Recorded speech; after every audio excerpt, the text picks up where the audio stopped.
రమదాన్ హాలిడేస్‌లో మేము వెళ్ళిన ట్రిప్ యొక్క పార్ట్ 2 వీడియో ఇది. నిన్నటి వీడియోలో మీకు పింక్ శాండ్ బీచ్‌ని, అలానే కలూఫ్ కేవ్‌ని చూపించాను. ఆ 2 చూసిన తర్వాత బీచ్ ఒడ్డు నుండి మేము షుగర్ డ్యూన్స్‌కి బయలుదేరాం. వీటిని షుగర్ డ్యూన్స్ అని ఎందుకంటారంటే ఇక్కడ ఎడారిలో ఇసుక మొత్తం వైట్ కలర్‌లో షుగర్‌లా ఉంటది. ఈ డెజర్ట్‌లోకి ఎంటర్ అవ్వగానే మా కారు ఇసుకలో ఇరుక్కుపోయింది. దానికోసం టూర్ గైడ్స్ వాళ్ళ కారు తెచ్చి తాడు కట్టి దాన్ని బయటికి లాగారు. ఈ డెజర్ట్‌లో నడుస్తున్నప్పుడు చాలా జాగ్రత్తగా ఉండాలి. ఇక్కడ శాండ్ అంతా చాలా సాఫ్ట్‌గా ఉండడం వల్ల మన చెప్పులే ఇరుక్కుపోయే అవకాశం ఉంటది. తర్వాత ఇలానే ఎతుక్కోవాలి.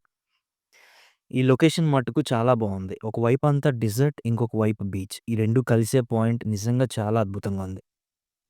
ఈ లొకేషన్‌లో చాలా సేపు మేము ఫోటోస్, వీడియోస్ తీసుకొని అలా లొకేషన్ అంతా సరదాగా తిరిగాం. ఈ ప్లేస్ అంతా చాలా సేపు ఎక్స్‌ప్లోర్ చేసిన తర్వాత మేము మెయిన్ ప్లేస్ అయిన బర్ అల్ హిక్మాన్‌కి బయలుదేరాం. అయితే ఈ దారిలో మళ్ళా రెండోసారి మా కారు ఇరుక్కుపోయింది. చాలా సేపు ఆ టైర్ల కింద ఉన్న ఇసుకంతా క్లియర్ చేసి మేము బ్యాక్ తీయడానికి ట్రై చేసాం గానీ అది అవ్వలేదు. సో, టూర్ గైడ్ వాళ్ళు మరలా వాళ్ళ కారు తెచ్చి తాడు పెట్టి దాన్ని కార్‌ని బయటకి తీశారు.